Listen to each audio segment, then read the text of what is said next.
Ça va, donne-moi un témoignage d'une chose qui t'a fait du bien au travers du live ou des directs, des cultes. Vraiment, il y en a beaucoup.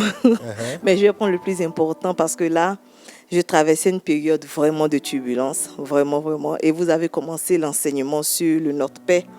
Et là, bon, ça n'allait pas dans mon couple.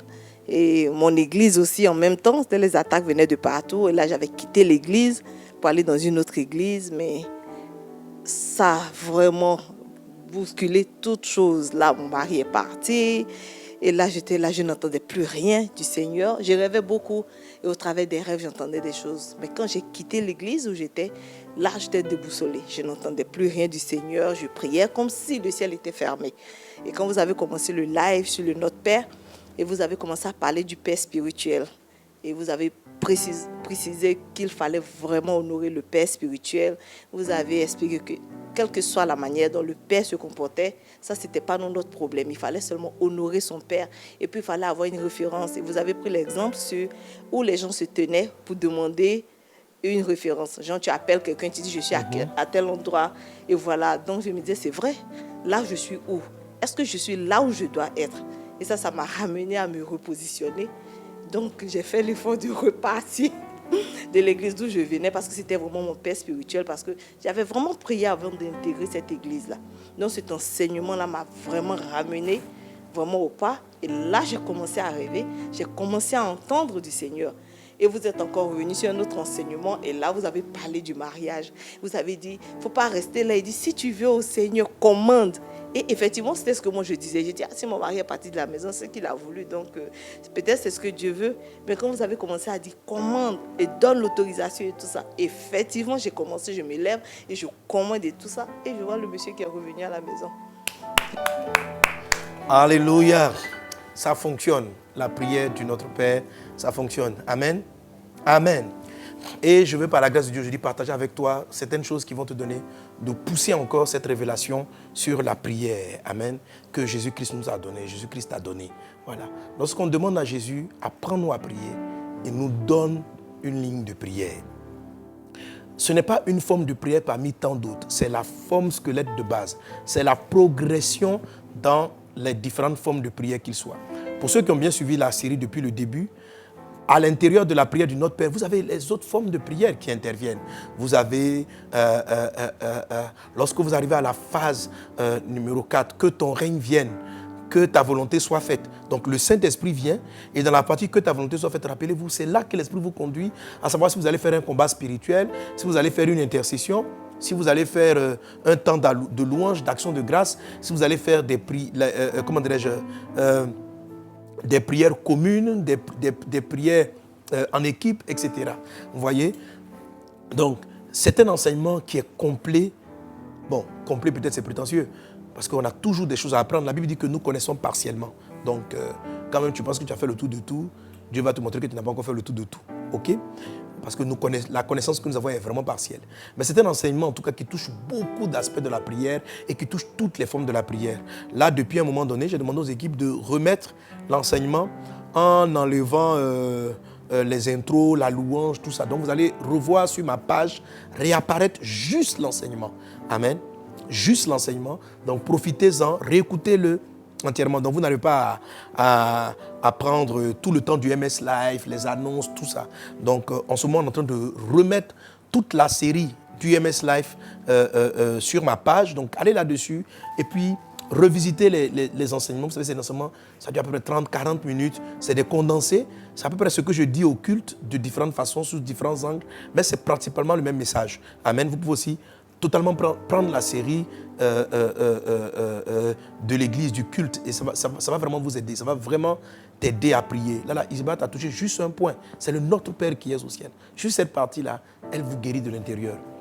Elle permet, dans la suite de votre prière, à Dieu de vous orienter, de vous dire qu'est-ce que vous devez faire. Donc, lorsqu'elle a repositionné la borne des pères, elle a commencé à avoir, Dieu lui donner des directives.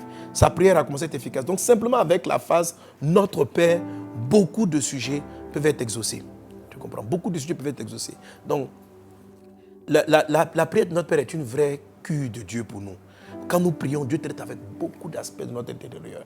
Vous allez voir que le Saint-Esprit va vous faire zoomer sur une des phases. Rappelez-vous que j'ai séparé le message en 7 phases. Et là, pour le moment, nous sommes à la phase numéro 5. Amen. Donc, la phase 1, j'entre dans le lieu secret, j'adore, j'essaie d'amener mes pensées dans la présence de Dieu. Ce n'est pas toujours évident, mais il faut tout le temps faire ce parcours-là et vous allez voir que ça va fonctionner. Je dis mon papa, je parle à mon Père qui est dans le ciel. Donc, ça restaure mon identité, ma communion avec Dieu, qu'il est mon Père. Même pour un ancien chrétien, c'est toujours bien de renouveler sa révélation dans la notion du Père. Être conscient que papa prend soin de nous, être conscient qu'il est bon pour nous, etc. Qui est dans le ciel? Waouh, je suis à la phase numéro 2. Je vois que mon Père, Dieu est tout élevé. Il est au-dessus de toutes choses. Et ça, tu peux chanter. Dans cette partie-là, tu peux chanter l'élévation de Dieu sans même rentrer dans les autres sujets. Hein, sans même toucher les autres sujets. Tu célèbres juste sa grandeur. Tu vois? Voilà. Donc quand tu te lèves le matin ou à midi, tu dis que tu veux prier, comment tu vas prier? Souviens-toi simplement du protocole que Jésus a donné. Tu vois? Tu reprends le Notre Père et puis tu commences. Souvent, tu ne sais même pas pour quel sujet tu vas prier. Tu ne sais pas pourquoi tu vas prier. Mets-toi à genoux et puis souviens-toi du protocole des différentes phases.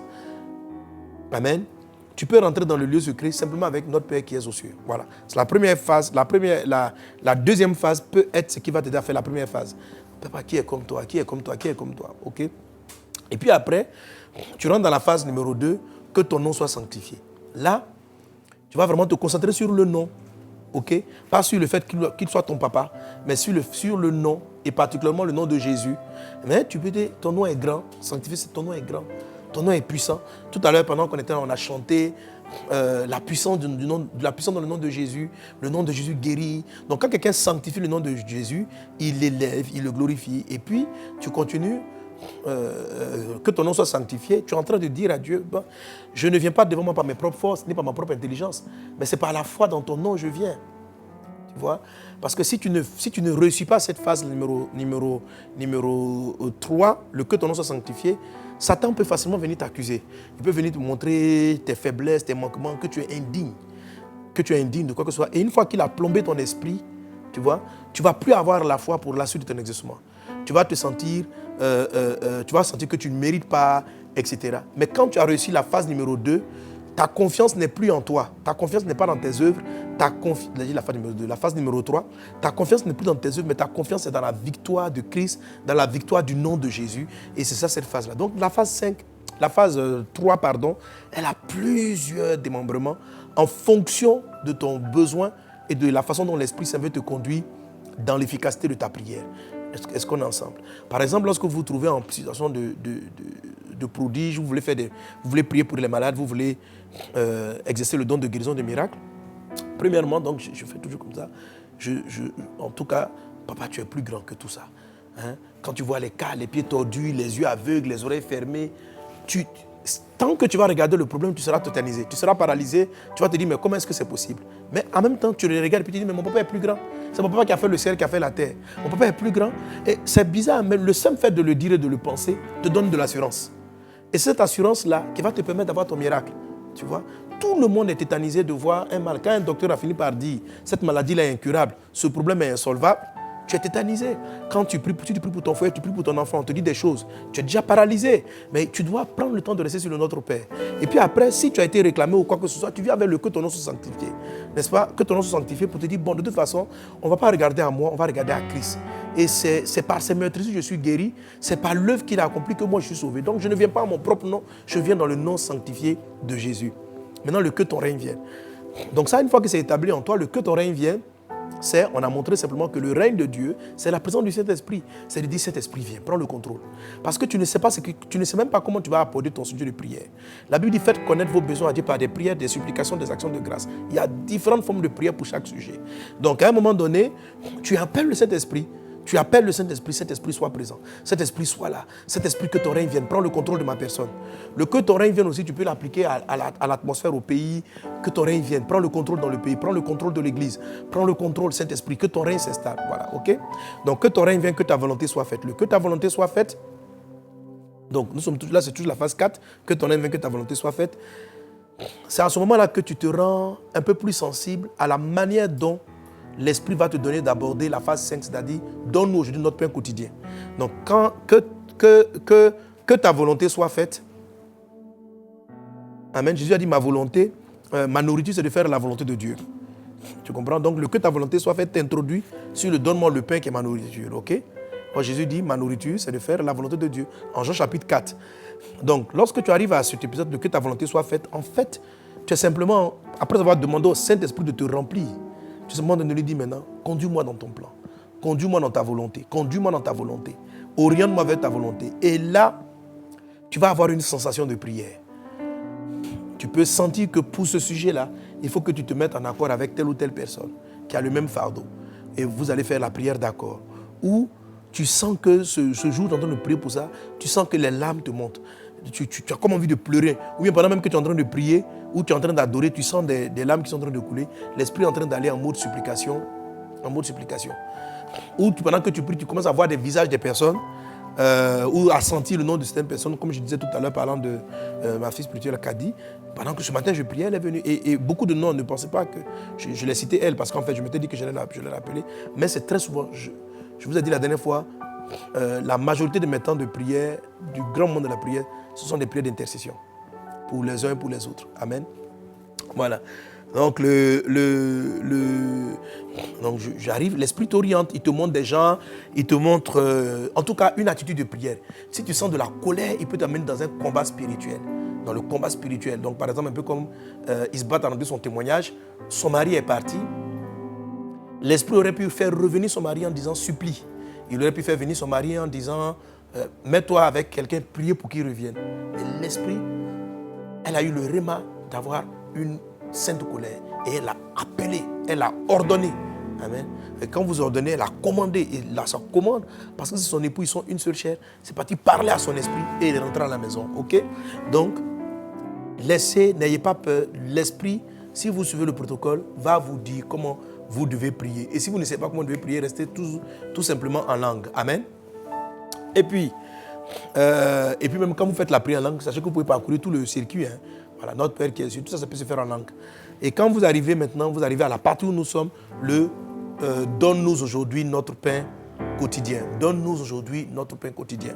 Et comme je te l'expliquais précédemment, c'est dans cette partie-là que tu vas venir présenter ton sujet. Amen. La partie même est divisée en 3 parties. Donne-nous, prier pour les autres, prier l'onzième pour les autres, te sentir concerné par les défis des uns et des autres. Le pain. Et j'étais vraiment au niveau du pain aujourd'hui, sur la partie du quotidien. Amen. Alors, il y a un frère qui m'a posé la question, après ce que j'avais dit le mardi dernier et le dimanche au culte, parce que je suis allé sur Jean chapitre 6. D'abord, je te fais remarquer que quand Dieu dit « donne-nous aujourd'hui le pain quotidien », il fait référence à un passage de Exode 16 où Dieu disait que Israël devait manger la manne au jour le jour. Donc, chaque jour avait sa propre manne, avait son pain. Donc, Jésus, parlant de cela, dit « donne-nous aujourd'hui le pain d'aujourd'hui ». Il fait quelque part référence à la manne. Et lorsque, en Jean chapitre 6, la foule vient le voir et lui demande « donne-nous du pain ». Parce que Jésus venait de multiplier, depuis le verset 1, les pains. Ils sont venus donc le poursuivre, l'ont cherché pour dire « nous aussi on veut du pain ». Et ils ont rappelé à Jésus « nous voulons le pain qui vient du ciel ». Jésus dit « attention, vos parents dans le désert n'ont pas mangé le vrai pain du ciel. Je suis le pain du ciel. » Okay? Donc Jésus-Christ lui-même est du pain. Donc lorsque tu es en train de prier pour dire « donne-moi aujourd'hui le pain quotidien », le pain c'est ton besoin, mais le pain c'est aussi le Christ. Et ça c'est très important que pour vous qui voulez rentrer dans la puissante prière qui produit la surabondance, la puissante prière qui produit la gloire, que vous comprenez la phase numéro 5 et la partie numéro 2 sur le pain. Amen. Le pain de la manne. Jésus dit, vos pères ont mangé cela et ils sont morts. Je t'ai dit la dernière fois qu'il n'était pas en train de parler de la mort physique. Mais leur corps était alimenté, mais ils sont morts sur le plan spirituel. Et parce qu'ils sont morts sur le plan spirituel, ils n'ont pas pu entrer dans Canaan. Ça veut dire qu'ils ne sont pas entrés dans leur promesse. Et Jésus-Christ donc dit aux disciples, à la foule qui est venue, il dit, si vous cherchez le pain physique, vous allez mourir. Pas ne parle pas de physiquement, mais spirituellement parlant, vous n'entrerez jamais dans votre Canaan. Canaan, c'est ta terre promise. C'est la terre promise. La terre promise ne vient pas, tu ne rentres pas dans la terre promise parce que tu as, si ton pain c'est une voiture, parce que tu as une voiture. Tu ne sortiras jamais la terre promise parce que tu t'es marié, parce que tu as des enfants. Tout ça, c'est de l'aliment. C'est de l'aliment. Parce que je t'ai dit que quand tu dis donne-moi le pain, tu dois être précis dans ta prière. Qu'est-ce que tu veux exactement? Quel est ton besoin? Et puis tu es précis, tu dis oui, je veux marier, je veux que ma femme revienne, je veux que mon mari vienne, je veux ceci, je veux cela. Ça, c'est le pain. Ok? Maintenant, comme Jésus l'a dit à la femme samaritaine, si tu bois de cette eau, tu auras encore soif. Ok? Et il a dit donc aussi aux Juifs en Jean 6, si le pain que vous voulez là, si vous le mangez, vous aurez encore faim. Mais si vous mangez le pain que je vous donne, vous n'aurez plus faim, vous n'aurez plus soif. Et je t'ai dit la dernière fois que le pain et la soif, le pain et l'eau, pardon, sont étroitement liés. Il y a une petite différenciation, mais ce n'est pas le but de mon message aujourd'hui. Ok? Donc, est-ce qu'on est ensemble? Cette révélation est très importante parce que juste après l'enseignement, quelqu'un m'a posé la question. C'est pourquoi je reviens là-dessus, pour qu'on comprenne. Alléluia. Alors, j'ai un besoin. Je vais aller sur le sujet d'Isbat. Elle veut la paix dans son foyer. Elle veut stabiliser son foyer. Donc, elle vient, elle élève papa, elle fait la phase 1, phase 2. Quand elle dit que ton nom soit sanctifié, là, si éventuellement dans sa famille, il y avait des réclamations sataniques, que ses parents ont ses soeurs ont les mêmes problèmes, ses frères ont les mêmes problèmes, le que ton nom soit sanctifié vient traiter avec les liens d'hérédité. Ok? Et puis ainsi de suite, ainsi de suite. Donc, quand vous arrivez maintenant, donc, elle arrive à la phase 5, oh papa, accorde-moi aujourd'hui la paix dans mon foyer, le retour de mon mari. Ok? Mais elle, dans son cas-ci, l'esprit l'avait conduit plutôt à combattre. Lève-toi et puis rappelle-le. Donc, je paralyse dans le nom de Jésus. Je parle à son cœur. Je parle à son âme. Rentre à la maison. Ok? Rentre à la maison. Rentre qui? Que le mari rentre à la maison. Donc son pain, c'est le retour de son mari. Ok? Son pain, c'est le retour de son mari. La forme de prière est traitée par la phase 4. Le sujet est traité par la phase 5. C'est le retour de son mari. Maintenant, Jésus dit quoi? Qu'est-ce que Jésus te dit? Si ton mari revient, le fait qu'il soit revenu ne va pas forcément te donner la vie. Jésus dit, si vous mangez ce pain, vous mourrez. Mais si vous mangez le pain que je vous donne, vous allez avoir la vie éternelle. Ça ne va pas te donner la vie. Il peut revenir, un moment, ça va te faire plaisir de ce qu'il soit revenu, 1 jour, 2 jours, 3 jours, mais le moteur de son départ n'a pas forcément été traité, n'a pas forcément été abordé. Tu vois? Alors là, il faut ajouter ce dont Jésus parle. Je ne suis pas en train de dire de négliger le sujet pratique au détriment du Christ. La vie chrétienne est très équilibrée. La manne, et je vous l'ai dit la dernière fois, quand vous lisez Exode 16, la manne est arrivée avec la gloire. Ou bien la gloire est arrivée d'abord, et puis la manne était là. Mais les Israéliens ont juste cherché le pain physique. Ils n'ont pas vu que Dieu se révélait au travers de la manne. Jésus dit, il dit, vos pères ont mangé le pain, mais le pain qu'ils ont mangé là, c'était la figure. Moi-même, je suis le vrai pain qui descend du ciel. Donc le jour où la manne tombait du ciel, Jésus aussi venait du ciel. Mais eux, ils ont mangé le pain, et c'est ce que je vous ai dit, quand vous lisez Exode 16, Moïse dit, aujourd'hui vous allez voir la gloire de l'Éternel. Et puis juste après, la manne est venue. Mais la manne, ce n'est pas la gloire. La gloire, c'est le Christ. Donc, ils se sont focalisés sur la manne et ils sont morts parce qu'ils n'ont pas pris la gloire qui est derrière la manne. Quand tu pries pour que ton mari vienne, quand tu pries pour avoir une voiture, c'est un sujet correct. Quand tu pries pour voyager, quel que soit ton sujet, il faut savoir que ce sujet-là en lui-même, il n'est pas glorieux.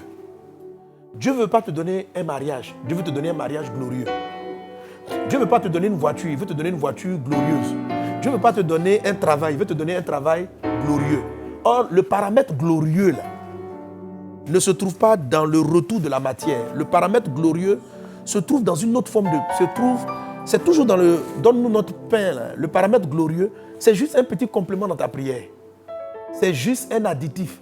Il ne faut pas simplement t'arrêter et puis dire, comme Marie vienne. C'est trop facile. C'est trop simple. S'il vient, tu seras encore déçu. Et c'est ce que Jésus dit à la dame.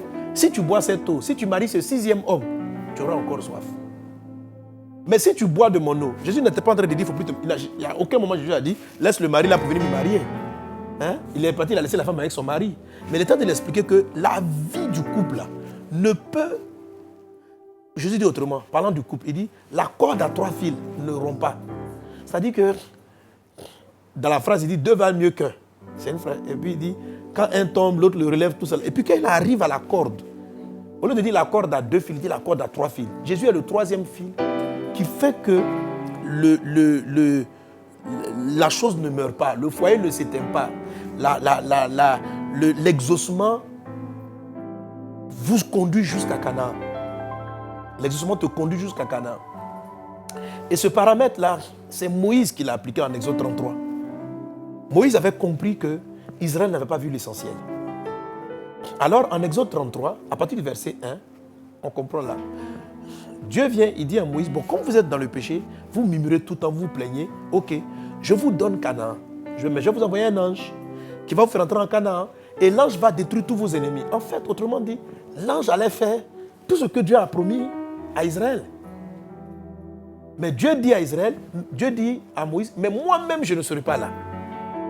C'est-à-dire, le Canaan, si pour certaines personnes c'est le mariage, c'est le voyage, c'est tout ça, tu auras ça, tu veux ça, tu vas avoir ça. Mais ce qui va te mettre en possession, ce n'est pas moi, c'est un ange. Les ennemis te fatiguent au travail, je vais les terrasser pour toi, je vais te donner la victoire. Quelqu'un qui prie et qui arrive au Notre Père va avoir la victoire.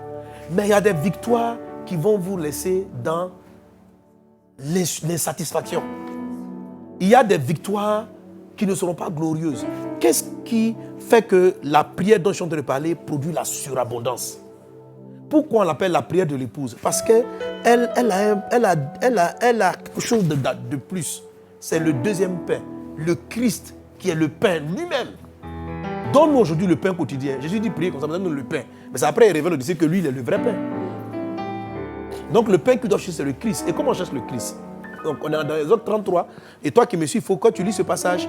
Alors Exode 33, quand Dieu dit à Moïse, oui, je vous laisse aller à Canaan. Ça veut dire, je te donne ce que tu veux. Là. Tu veux quoi? Tu veux te marier, ma fille? Tiens, tu vas te marier. Ce n'est pas un démon qui va te donner, c'est moi Dieu, mais j'envoie un ange pour te donner ton mariage. J'envoie un ange pour te donner l'enfant que tu veux, pour faire partie de la stérilité, tout ça. Quand Moïse a appris ça, il dit non. Je ne veux pas aller à Canaan si tu n'es pas avec moi. Seigneur, je ne ferai pas un pas si tu n'es pas là. Et sa prière touche Dieu. Et c'est là que Dieu dit, Moïse, tu as trouvé grâce devant moi.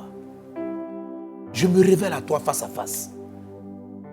Et Moïse va rester dans la présence de Dieu.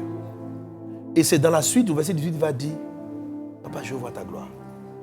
Montre-moi ta gloire.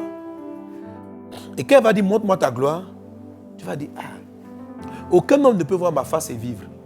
Il dit, je ferai passer devant toi toute ma bonté, je ferai passer devant toi toute ma bonté, toutes les bonnes choses. Voilà.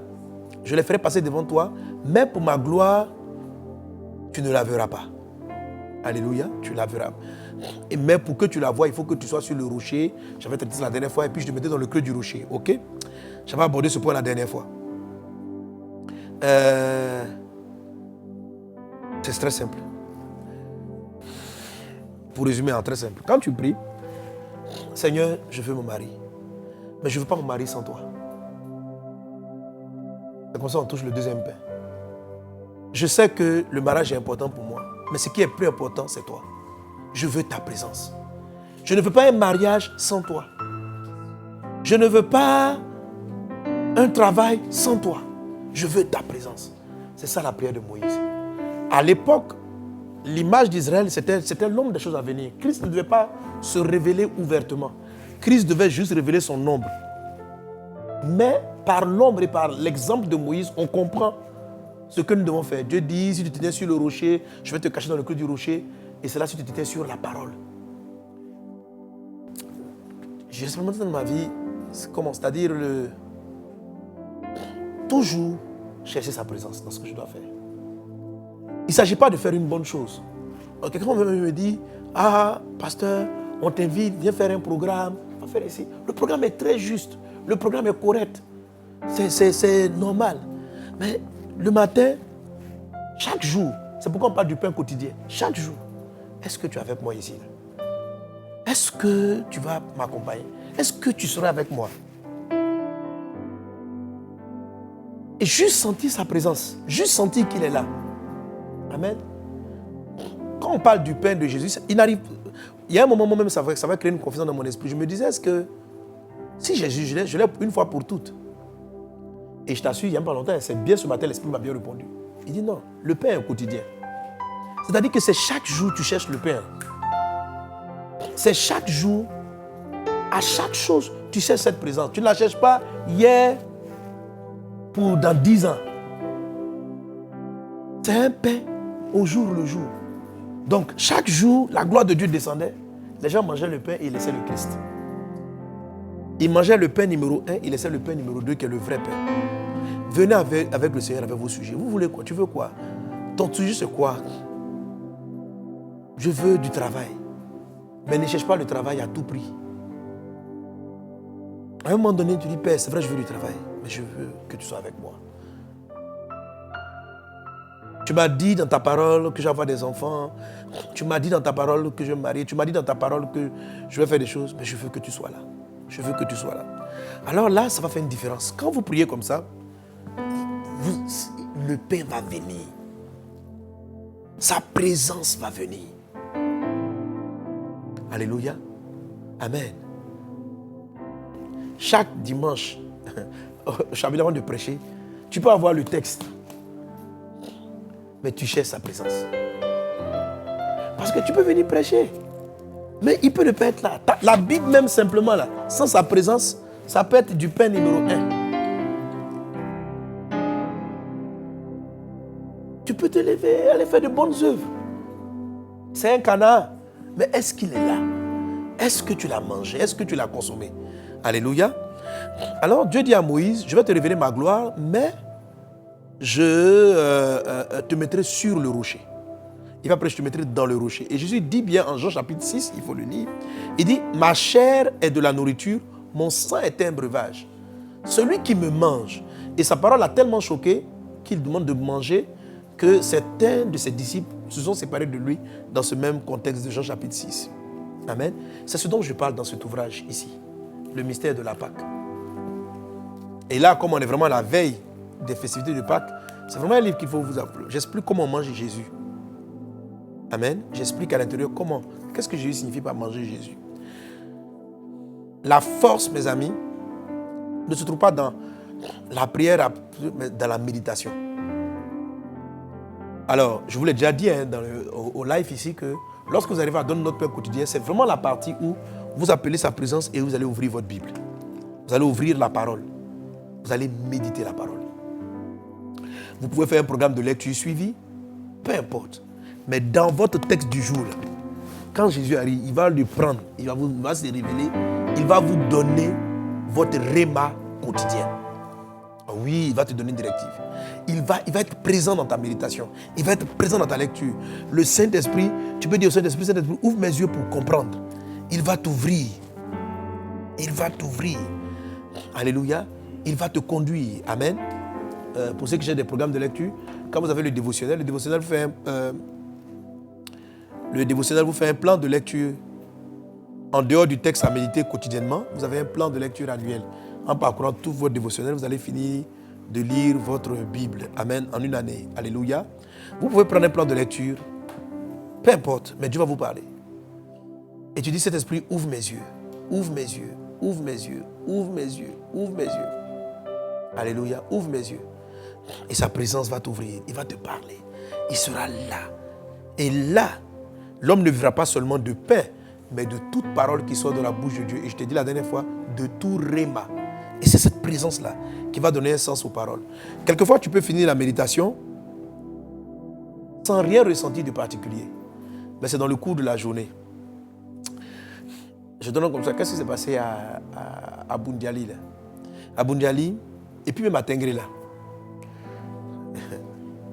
Chaque fois que je tombais sur le passage, dans mes méditations, l'Esprit me ramène sur le texte du... il dit, il est impossible à un prophète Il dit un prophète n'est pas bien reçu dans sa patrie. Et la Bible dit qu'il n'a pas fait là beaucoup de miracles, sinon qu'il a guéri les malades, il a guéri quelques malades. Et il dit un prophète n'est jamais bien reçu dans sa patrie. Je dis, mais pourquoi tu me montres ça? Est-ce que c'est parce que je suis d'origine du Nord? Donc tu es en train de me dire que il n'y aura pas beaucoup de miracles, quoi. Amen. Et là, quand je vous ai dit, il y a eu beaucoup de guérisons. Et c'est pourquoi je vous ai dissocié la différence entre la guérison et les miracles. Et effectivement, la plupart des aveugles qui ont vu, des gens qui ont marché, c'est pas ils commencent à courir, quoi. Ils marchent, ils boitent, et puis ça ferme. Ils voient, et puis ça s'améliore. Il entend, et puis il entend mieux. Il est... voilà. Et quand je méditais, l'Esprit m'a amené là. C'était ça, mon pain quotidien. Mais quel pain quotidien? Ce que j'appelle la peine quotidienne, la directive quotidienne. Il me disait ce qui allait se passer pour ne pas que je sois déçu, pour que je sache un peu comment j'allais fonctionner. Amen. Et chaque jour, c'est comme ça. Ce matin, dans ma méditation, j'ai reçu mon pain quotidien qui m'a donné la peine quotidienne. Amen. Et je devais expliquer que c'est la petite action. Quand tu as prié que tu as mangé le pain, ou quand tu as prié que la présence est venue, la présence va te conduire à un acte. Alléluia.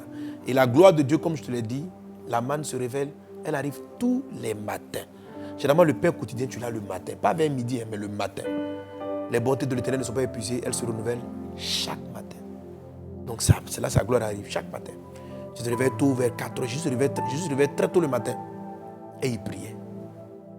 Il introduisait la journée avec le Père. Prends le temps d'introduire la journée parce que c'est généralement là que la semence sera donnée dans ton cœur. À moins que tu aies fait une veillée et puis bon, tu te réveilles à 10h, 11h, 12h. Puis même là, il peut te parler. Il peut te parler à tout moment. Parce que de toute façon, la manne est là.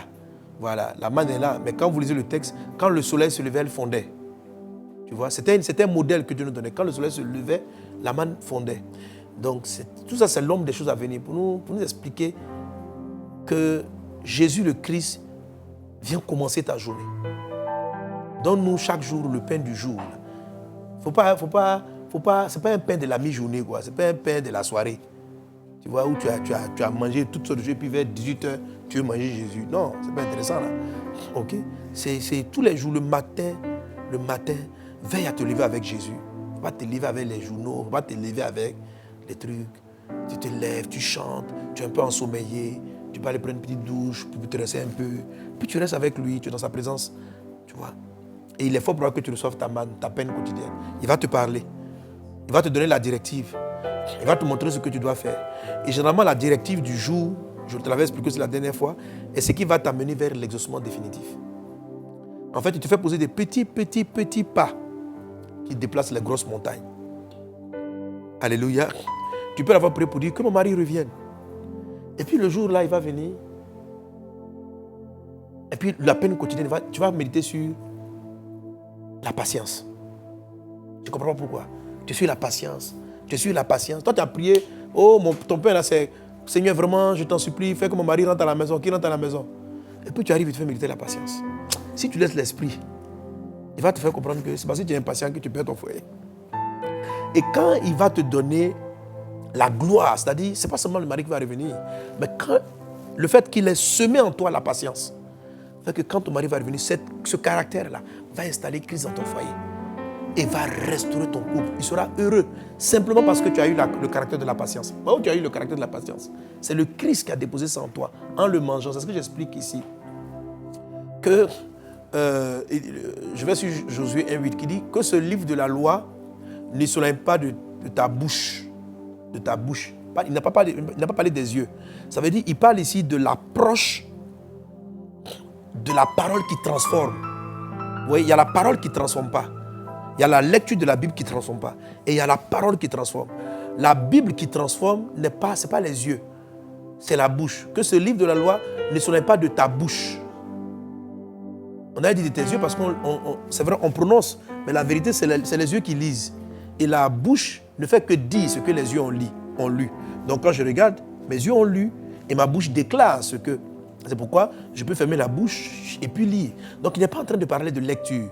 Il est en train de parler d'une alimentation. Il est en train de parler d'une consommation. C'est pourquoi Jésus dit, je suis le pain, il faut me manger. Tu comprends? Non, si tu ne me manges pas, il parle d'une consommation. Que celui de là ne soit pas de ta bouche, pas de tes yeux. Et comment on mange? Par la méditation, ce n'est pas la lecture. Médite-le jour et nuit. Et il continue en disant, afin d'agir fidèlement selon tout ce qui est écrit. C'est-à-dire, si Jésus te parle de l'amour, que tu es en train de méditer l'amour, c'est cette méditation-là, c'est cette consommation, c'est cette lecture par la présence, parce que tu as demandé que ton pain vienne. Le pain, d'abord, je veux mon mari, je veux mon mari, je veux mon mari. Je veux voyager, papa. Ouvre-moi les portes du voyage. Père, j'ai besoin d'un véhicule pour mon travail. Venez avec vos sujets. Ne soyez pas déséquilibrés. Les chrétiens qui disent non, je ne veux plus la voiture, je ne veux plus le voyage, je ne veux plus tout ça là. Je veux juste ta gloire, je veux juste ta gloire. À la fin, ils sont frustrés. À la fin, ils sont frustrés. Parce que la gloire, là, n'a pas besoin de voiture. La gloire va rentrer dans ta chambre. La gloire va s'asseoir dans ta vie. Et puis, Jésus va te dire, jusqu'à présent, tu ne m'as encore rien demandé. Demande-moi, afin que ta chose soit parfaite. Donc, pour que la chose soit parfaite, frère, demande la voiture. Tu as mis de la voiture, non? Ah, il y a des frères qui sont là, ils sont dans le spirituel. C'est-à-dire, ils sont en esprit. Oh, ta gloire. Si c'est ce que tu veux, tu vas vivre au ciel en même temps. Donc, je ne suis pas contre ton sujet. Ton sujet est très bien. Ton sujet est la porte. C'est parce que tu as faim que tu viens chercher. Et quand tu viens le voir, il dit, attention, ce que je vais te donner là, c'est la matière. Mais je suis plus grand que ça. Donc ne cherche pas seulement la matière. Cherche ma présence dans la matière que tu veux là. C'est pourquoi quand tu continues mes gens, il dit, la chair ne sert de rien. C'est l'esprit qui vivifie. Donc en fait, la voiture ne sert de rien. Si le Saint-Esprit n'est pas dans ta voiture serait une cause de problème. C'est-à-dire, au lieu de t'apporter le bonheur, tu vas manger ta voiture, tu vas la conduire, mais elle ne va pas t'épanouir. Si tu as une maison, tu as prié pour avoir une maison, que la maison arrive sans la présence de Dieu, dans la maison, tu n'auras pas la paix. Tu comprends, non? Quand je demande, Seigneur, je veux la maison, mais je dis, je ne veux pas une maison, tu n'es pas là-dedans. Je veux une maison avec ta présence. Je veux une maison qui t'est agréable. Je veux une maison où je vais te glorifier. Tu ne dis pas simplement, je veux me marier. Seigneur, je veux un couple qui va t'honorer. Tu vois, tu n'es plus le centre. C'est ton foyer pour l'honorer. C'est tes enfants pour le glorifier. Je veux des enfants avec lesquels je vais te célébrer. Moi et ma maison, nous servirons le Seigneur. Donc Christ redevient le centre. Tu n'es plus en train de dire je veux une maison, je veux une voiture. Donc celui qui dit je veux une voiture, mais il n'a pas mis Christ au centre, mais il aura la voiture, mais la voiture qui périt. Et celui qui dit je veux une voiture avec laquelle je peux t'honorer, où tu es au centre, là il a le pain numéro 2, il aura la voiture avec la gloire. Amen. Il aurait une voiture glorieuse, il aurait un foyer glorieux, tu aurais une maison glorieuse, tu aurais une vie glorieuse. Et ça va produire l'abondance. Ta maison va transporter la paix. Amen. Et là, mais il te donne un réma quotidien. Et le réma quotidien, la directive quotidienne, c'est celle-là. Tu te poses sur sa parole. Tu ouvres ta Bible. Saint-Esprit, oriente-moi dans les textes. Et là, chaque matin, c'est pourquoi la manne est quotidienne, il vient te donner une directive. Et la directive qu'il va te donner est le cheminement progressif vers lequel tu vas passer vers ton miracle ou miraculeux. C'est-à-dire ça peut être instantané. Il peut te donner une directive instantanée. Dieu peut tout. Mais nous sommes sauvés par la foi. C'est-à-dire c'est par la foi qu'on a les miracles. Or la foi vient de ce qu'on entend mais de la parole de Dieu. Ok? Donc méditez la Bible. Méditez la Bible. Vraiment, en tout cas, prenez ces livres-là pour que vous compreniez comment on médite Jésus. Alléluia. Comment on mange Jésus. Amen. Là, je l'explique longuement. Comment on mange Jésus. Comment manger sa chair. Comment boire son sang. C'est la Sainte Seine. C'est vrai, c'est la Sainte Seine. Mais si tu ne comprends pas ce livre-là, tu vas prendre la Sainte Seine. C'est comme du pain sec que tu es en train de manger. Ça ne va rien faire dans ta vie. Autant il ne fallait même pas la prendre. Amen. La Bible dit que celui qui mange le corps de Christ sans discerner. Il faut avoir un discernement dans le corps de Christ. Il faut discerner. Discerner, ça veut dire qu'il faut faire. Il y a un travail d'esprit à faire pour que la Sainte Seine que tu prends les dimanches là ait son sens le plus profond. Et tu prends aussi la Sainte Seine en lisant la Bible. Et c'est ce que j'explique dans cet ouvrage-là. Donc par exemple, si le Saint-Esprit te donne la patience à méditer, tu vas travailler l'humilité, etc. Et du coup, ça devient l'attitude de ta vie. Et quand tu médites, ça rentre en toi. Et quand ton foyer, par exemple, est restauré, par exemple, je vais te parler du pardon. Tu lis toute ta Bible, tu médites pardon. Oh, toi, tu es en palabre avec ton mari, tu as un problème au travail, et puis la manne quotidienne, là, c'est le pardon. Qu'est-ce que ça a à voir? Mais ça a à voir, parce que Jésus est arrivé, lui, son pain. Toi, ton pain que tu cherches, c'est promotion professionnelle.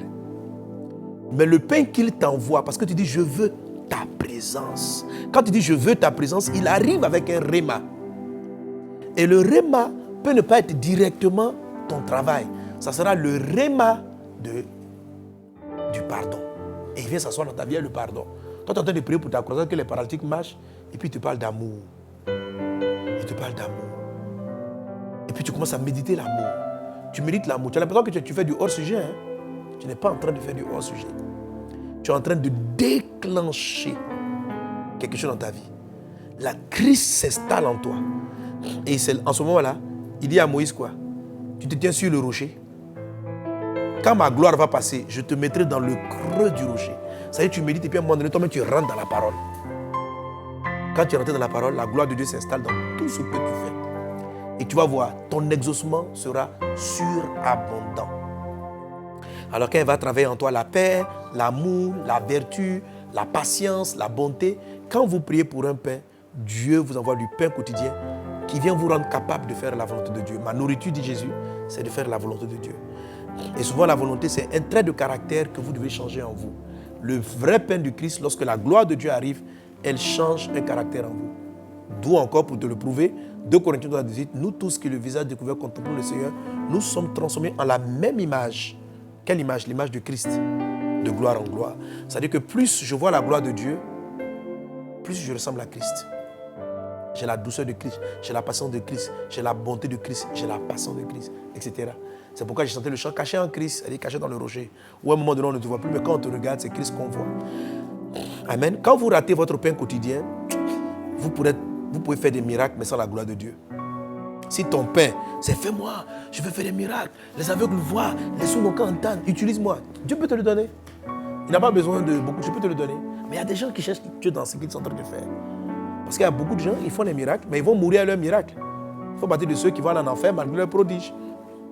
Pourquoi? Parce qu'ils ne voulaient pas Christ là-dedans. Ils veulent être vus. Quand les gens ont fait les miracles, quand ils ont bien prêché, tout le monde est content, lui prêche. Hey, prêcheur. Mais Dieu n'est pas là-dedans. C'est un ange qui est en train d'opérer des miracles, qui t'amène. Ce n'est pas le Canaan, tu vas voir. Tu vas mourir, homme de Dieu. Tu vas mourir.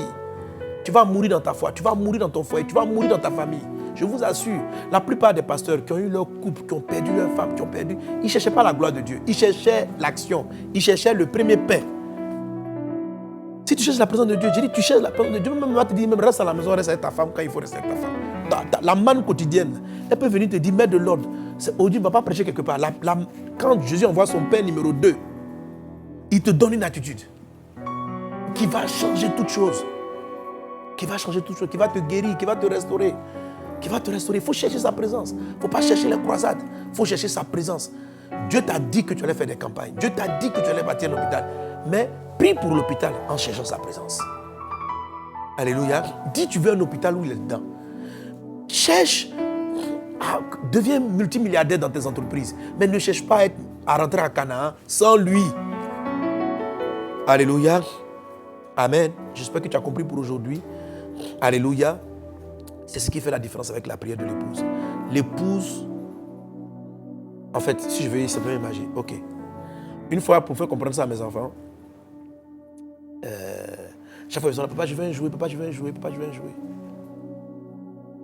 Et puis comme je suis loin, je leur pose la question, vous savez comment, c'est ça qu'on appelle l'amour. Vous voulez que j'envoie le jouet sans que moi-même je sois là, ou bien je peux arriver même sans le jouet? Il dit non, papa, on te préfère toi, même si le jouet n'est pas là. Mais papa va venir tout à l'heure le jouer. Quand vous êtes marié avec votre mari, vous êtes content des cadeaux qu'il vous donne. Mais ce qui est important, c'est sa présence. C'est plus important que les objets qu'il vous accorde. Tu vois? La femme, elle a des besoins quand elle est mariée avec son mari. Elle a des besoins. Elle veut bien qu'il prenne soin d'elle. Elle veut bien qu'il... Mais plus que le matériel. C'est pourquoi des gens qui ont perdu leur foyer, ils payent l'eau, ils payent l'électricité, ils donnent tout à leur femme, ils leur donnent l'argent, elles sont dans des avions. Mais la dame, elle est malheureuse. Après, elle va chercher un copain. Pourquoi? Parce qu'en fait, c'est pas... Dans un vrai mariage, c'est pas ton argent qu'elle veut. C'est toi. C'est pourquoi la dimension de l'épouse traduit la relation que Dieu veut qu'on ait avec le Seigneur. C'est sa présence qui importe. Amen. Et puis bien sûr, une fois qu'il est là, ça c'est des accessoires, ça. Mon mari m'offre une voiture, mon mari me fait voyager. C'est sûr que si ton mari ne te fait jamais voyager, tu ne seras pas contente. Ok? Si je ne donne jamais des cadeaux à mes enfants, je ne serai pas content. Mais ce n'est pas le principal. Le principal, c'est d'abord la présence de la personne. Et c'est ce que Moïse a perçu. Je ne veux pas Canaan si tu n'es pas là. Et les Israéliens, ils disent, nous, on s'en fout. On veut rentrer à Canaan. Mais si c'est un ange, si c'est un oiseau, nous, on veut le Canaan.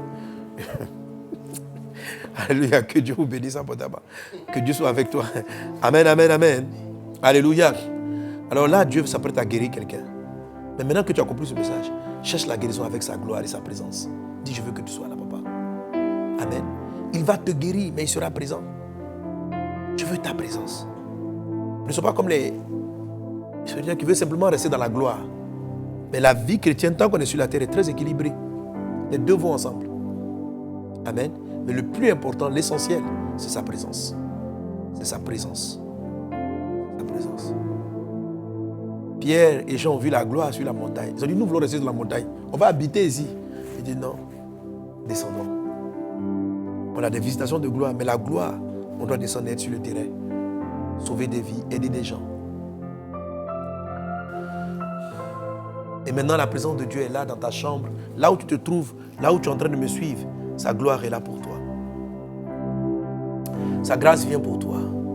Braides lo katara mama mama mama shendere de brais glorianda bro.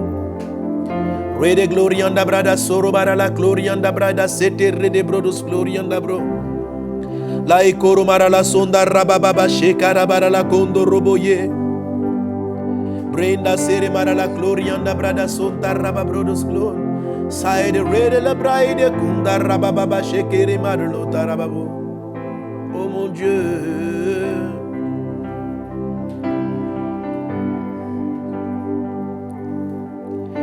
Seigneur, je ne veux rien sans toi, mon Dieu. Je ne veux rien sans toi. Oh Jésus, rien sans toi. Pas un pas sans toi. Pas un pas sans toi.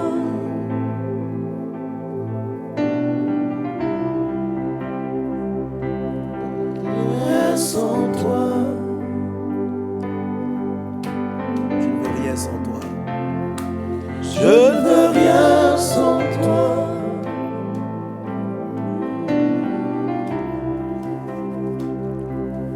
Rien sans toi. Oh, pas un pas sans toi.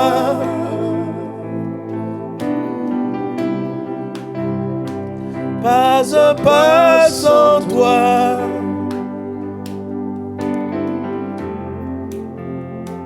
Juste ta présence.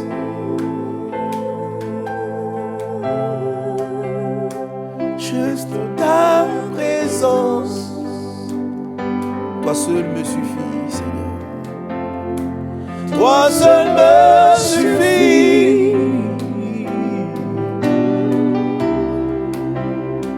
Toi seul me suffit. Oh, pas un pas sans toi. Pas un pas sans toi.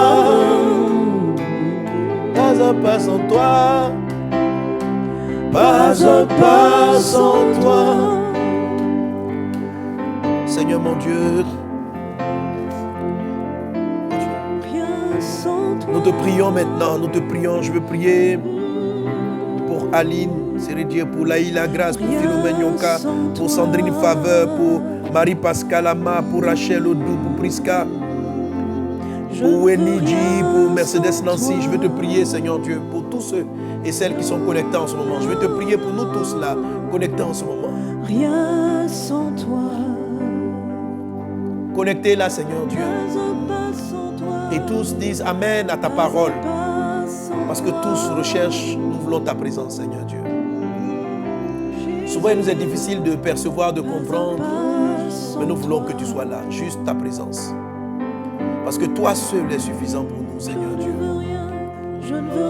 Je prie pour le mariage des individus, je prie pour la vie sociale, je prie pour la vie conjugale, je prie pour la santé, je prie pour la santé de tous ceux qui sont connectés. Mais la santé avec toi. Pas de santé sans toi, Seigneur Dieu. que tu sois présent, que tu sois là dans nos vies. Car c'est toi qui donnes la vie. La chair ne sert de rien, mais l'esprit vivifie. La matière ne sert de rien, mais ta présence donne la vie aux choses. Celui qui mange ton pain n'aura jamais faim, n'aura plus jamais soif. Parce que ta présence rassasie véritablement. Tandis que la présence de la matière laisse dans la faim. C'est pourquoi, Seigneur Dieu, c'est dans ton nom et dans ta présence que j'appelle la santé, la guérison pour tous ceux qui dans le monde sont connectés maintenant. Que tout esprit impur, que toute maladie s'éloigne des corps. Dans le nom de Jésus de Nazareth, que tout esprit impur, que toute œuvre satanique s'éloigne des vies. Au nom de Jésus-Christ de Nazareth. Je prie, Seigneur Dieu, pour tous ceux qui ont des défis conjugaux, ceux qui ne sont pas encore mariés. Seigneur Dieu, nous voulons le mariage, c'est vrai, mais le mariage où tu es là-dedans, le mariage où tu es avec nous. Nous ne voulons pas le mariage sans ta présence. Nous ne voulons pas le mariage sans toi. Nous voulons le mariage où tu es là-dedans. Je prie afin que tu accordes à tes enfants, Seigneur Dieu, ta présence qui ouvre les portes du mariage et qui donne des mariages glorieux. Ta présence qui accorde des enfants et qui donne des enfants de gloire. Ta présence qui accorde le travail et qui donne un travail de gloire. Ah Père, accorde-nous ta gloire, accorde-nous ta présence, révèle-nous ta gloire dans ta parole, révèle-nous ta gloire. Baïdelori makarabara la sondoro de bros, raïde sorobara la kandara bababache, raïde glorianda brada sorobara la glorianda brada se karamama mamache, ronda rabakoyanta rabababache tere de bros. Dans le nom de Jésus, reçois la paix qui vient de Dieu. Reçois la vie qui vient de Dieu. Reçois le mariage qui vient de Dieu. Reçois la santé qui vient de Dieu. Sois visité par la gloire de Dieu. Que chaque jour, tu saisisses la manne, le pain quotidien. Dans le nom de Jésus, je prie afin que le Seigneur t'accorde la révélation de ton pain quotidien. Qu'il en soit ainsi dans le puissant et précieux nom de Jésus. Qu'il en soit ainsi dans le nom de Jésus. Merci Seigneur pour tes bienfaits. Quelqu'un donne un bon amen. Quelqu'un donne un bon amen. Alléluia. Gloire à Jésus. L'Esprit du Seigneur est présent. Il est présent aujourd'hui. Il est présent. Papa est là au milieu de nous parce que c'est sa présence à laquelle nous aspirons. Il a dit, il ne mettra pas dehors celui qui vient à lui. Que quiconque le cherche va le trouver. Si tu cherches sa présence, tu vas la trouver. Si tu veux qu'il soit là, tu vas la trouver. Si tu l'invoques dans chacune des choses, tu vas le trouver. Si tu aspires à sa présence dans chacune des choses, tu vas la trouver. Il est atteignable par Jésus. Il est atteignable. Cette gloire est touchable. Elle est atteignable. Si tu te tiens sur le rocher et tu laisses le Père t'amener dans le rocher, dans le creux du rocher, tu verras la gloire de Dieu. Tu verras la gloire de Dieu. Tu verras la vie de Dieu. Alléluia. Et l'Esprit du Seigneur est toujours en mouvement dans ce live. Restez connectés. Alléluia. Je vois des guérisons qui ont lieu en ce moment, des guérisons extraordinaires. Je sens dans mon esprit des guérisons extraordinaires. Extraordinaire. Je vois une femme qui est en train de me suivre, qui souffre d'un ulcère violent depuis de longues années. À l'instant où nous sommes en train, pendant qu'on est en train d'adorer, tu as senti ton ventre bouger. Le Seigneur te délivre, le Seigneur te guérit dans le nom de Jésus. N'hésite pas à rendre témoignage en ligne du miracle que tu viens d'entendre. Quelqu'un est restauré, quelqu'un est visité. Quelqu'un est transformé par la puissance de Dieu. Une personne vient de donner sa vie à Jésus. Je vois 5 personnes même qui viennent de donner leur vie à Christ en suivant ce live. Et l'Esprit du Seigneur est présent.